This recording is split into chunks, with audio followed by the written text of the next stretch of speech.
Hi, I'm Sonya White Jaguar. Welcome to this edition of White Jaguar Wednesdays, my semi-monthly series where I discuss spiritual subjects inspired by your questions. Today, I'd like to answer some questions about the afterlife. Someone asked, in what language do you have to communicate to spirits? Does it matter what language they spoke in their past life, or do they understand every language? And someone else asked if Alan can feel emotions, then can he feel emotional pain, fear, anger, or depression? I decided to put these two questions together because I think they're both basically asking the same thing, which is, what is it like in the afterlife? Do we still think and feel and talk like a physical person after our life has ended? Earlier this year, I made a video about whether Alan still identifies as the man he was in this lifetime, and he said yes. The only thing he left behind was his physical body. He said he still has all of his mental faculties and he still feels emotions. So today, I'd like to go a little deeper into this subject. I sat at the computer and I asked Alan to elaborate on what it's like in the afterlife. So I'll share with you what I channeled from him. Alan said, I really like this question and I appreciate everyone's inquisitiveness. First of all, let me repeat what I've stated before, which is that death is nothing to fear. When we enter the afterlife, we enter a higher state of awareness where we understand the lessons we were meant to learn in that life. Sometimes we enter a glorious, euphoric state, and sometimes we feel alone and despondent and wish we could return to the physical body, especially if we feel we left something unfinished or there were words left unsaid or something like that. I still feel emotions, sometimes even stronger than when I had a physical body. I was an emotional man and I still struggle sometimes to make sense of my emotions and articulate what I feel. I am surrounded by people who help and guide and teach me, and I am in communication with them nonstop. We communicate vastly differently here in this dimension, but that doesn't make it easier to express my feelings. Not having a physical body doesn't change that. I felt depressed for a few months after my death. I mourned the loss of my life as Alan Rickman. I saw what a joy it was to live that life, and I wasn't ready to let it go. I resented that I got cancer. I was very angry, and I had to work through that anger.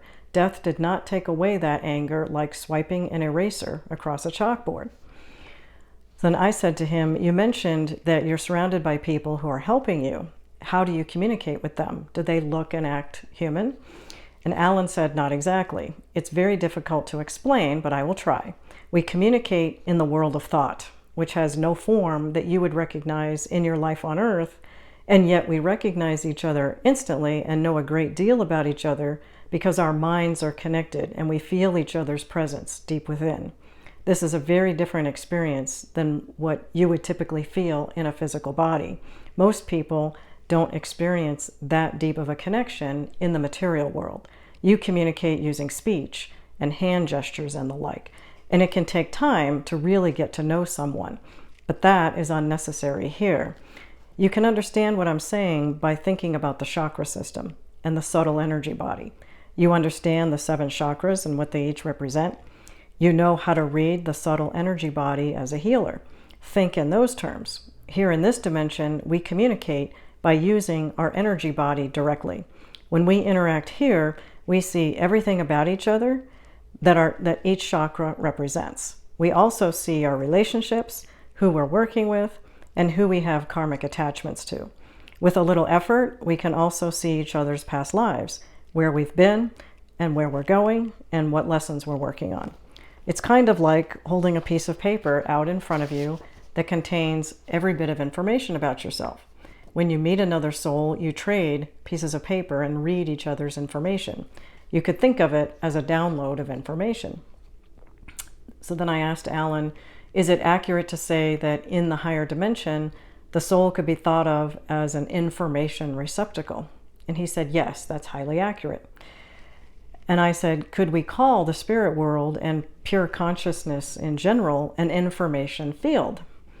And Alan said, while it has no form that you would recognize, it is organized by principles of love and order, which I think you can understand even now in your present form on Earth. It's not the same as a human hierarchy, so I don't want you to think in those terms. but it follows a recognizable organizing structure, and that's how I'd like you to understand it. It's not a big ball of energy that bends and molds itself to your every wish just because you want something in this moment and then want something else in the next moment. The intelligence behind life is highly organized and principled. It's not capricious. I said, I know you've said before that you don't know everything. You're not omniscient. But how about human languages? Do you understand all languages? When you're communicating with people here on Earth now, do you use language? Are you speaking to people in their native language? Alan said, I don't speak using human language anymore. Now I use soul language. I speak in the language of thoughts and ideas, mostly. I communicate telepathically. That's what I do a lot with you. You hear my voice, but what you are doing is processing the communication of my thoughts and emotions through the linguistic center of your brain.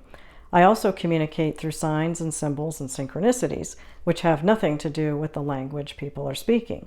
I also send guidance by using complex methods that are hard to describe, but it involves sending people to you and giving you events to experience.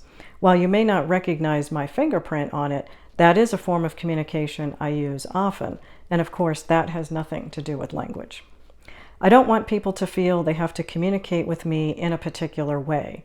I will come and listen and provide guidance, whether you speak out loud with words and tell me your life story, or simply place a photo of me on your desk and silently ask for assistance in your life. All I need is your permission to render assistance. I enjoy doing guide work. It's my pleasure, and I see the effects. Okay, well, thank you, Alan. I hope that that was helpful. Now I'd like to end the video by asking Alan to come in and send healing energy to you. I asked Alan beforehand if there was something specific that he'd like to help you with, and he said he'd like to send energy to help with communication. He wants you to feel comfortable expressing your thoughts and emotions and release anything that no longer serves you. Okay, so go ahead and make yourself comfortable, and I'll ask Alan to join us. So now I'm asking for Alan Rickman, the British actor who died in 2016. Please come and channel divine love to all the viewers of this video to help them best express their thoughts and emotions, whatever they need to express at this time, and release whatever blocks are holding them back, all in the highest and best way. Thank you. Let's give him a moment to do that.